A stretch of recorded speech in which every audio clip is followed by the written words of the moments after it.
Euclid विभाजन प्रमेयिका का प्रयोग करके दर्शाइए कि किसी धनात्मक पूर्णांक का घन 9m, 9m प्लस 1 या 9m प्लस 8 के रूप का होता है।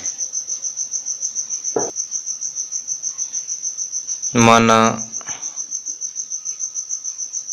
a एक धनात्मक पूर्णांक है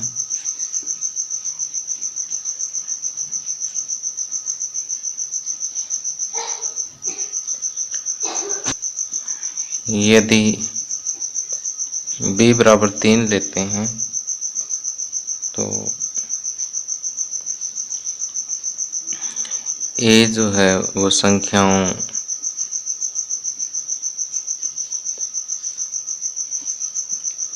a को अगर हम 3 से भाग करें तो कोई भागफल q और शेष r आता है। तो a जो है वो 3q प्लस r की वैल्यू होगी 0, 1 या 2। तो हम ये कह सकते हैं कि a संख्याओं 3q प्लस 1 या 3q प्लस 2 के रूप का होगा। अब हमें सिद्ध ये करना है कि a का घन 9m प्लस 1 या 9m प्लस 8 के रूप का होगा। तो पहली अवस्था में यदि a बराबर 3q हो, पहली अवस्था केस 1, यदि a बराबर 3q हो तो a का घन इधर से 3q का घन हो जाएगा। 3 का घन 3 3 9 3 27 q का घन।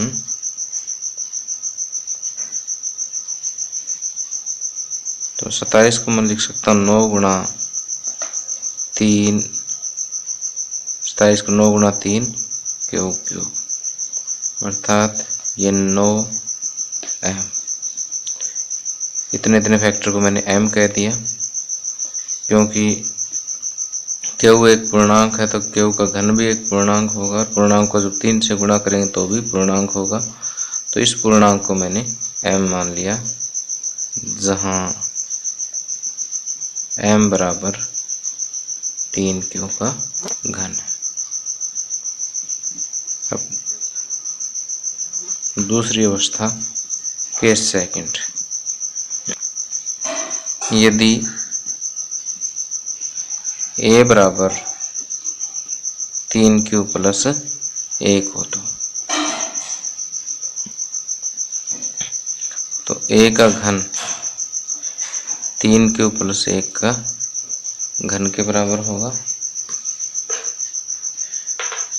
अब देखिए एक सूत्र है हमारे पास x प्लस y का घन, x का घन प्लस y का घन plus 3xy into x plus y। इस सूत्र का प्रयोग करते हुए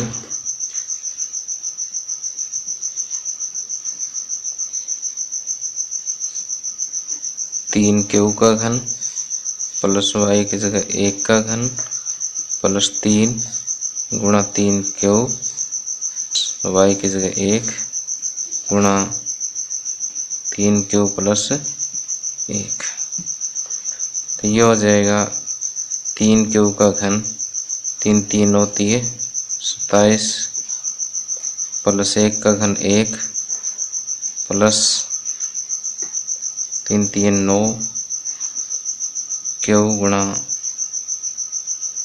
3 क्यू प्लस 1। अब ये दोनों फैक्टर देखिए, इन दोनों में से हम 9 कॉमन लेंगे। चलो एक स्टेप और कर लेते हैं। 27 क्यू प्लस 1 प्लस 9 क्यू को अंदर मल्टीप्लाई कर दीजिए 3 क्यू स्क्वायर प्लस में क्यू। इन दोनों फैक्टर में से 9 कॉमन ले लीजिए 3q cube plus 3q square plus q plus ये वाला 1। अब इसको हम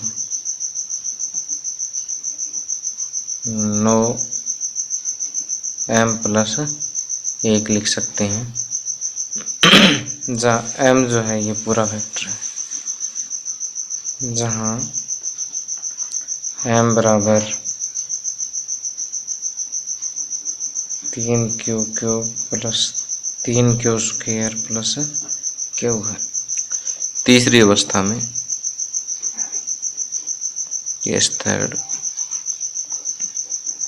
यदि a बराबर 3q प्लस 2 हो तो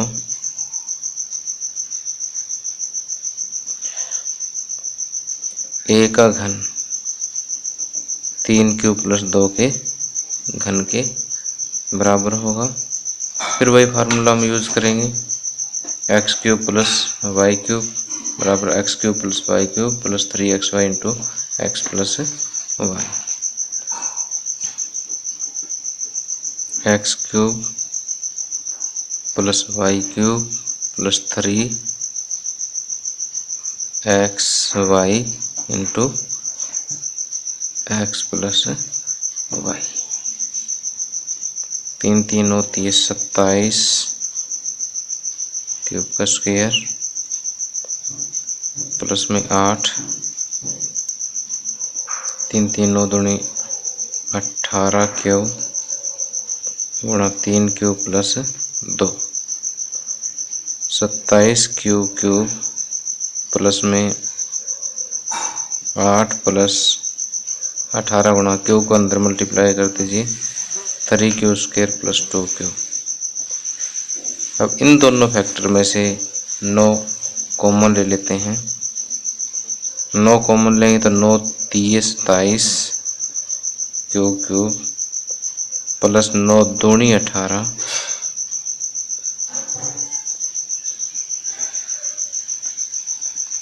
प्लस में 8,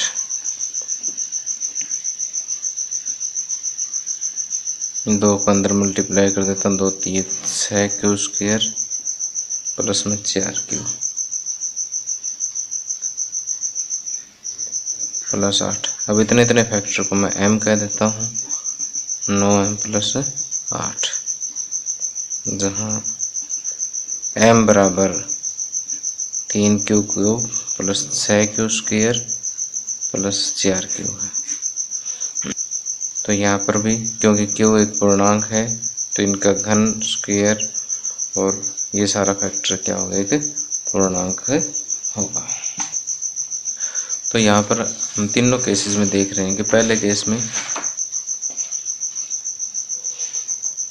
a जो है वो 9m के रूप का है, दूसरे केस में a जो है 9m प्लस 1 के रूप का है, और तीसरे केस में a जो है वो 9m प्लस 8 के रूप का होगा।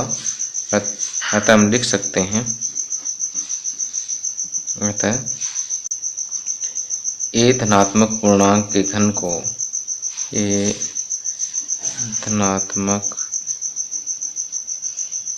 पूर्णांक के घन को 9m प्लस 1 या 9m प्लस 8 के रूप में लिखा जाता है। a धनात्मक पूर्णांक का घन 9m प्लस 1 या 9m प्लस 8 के रूप का होगा।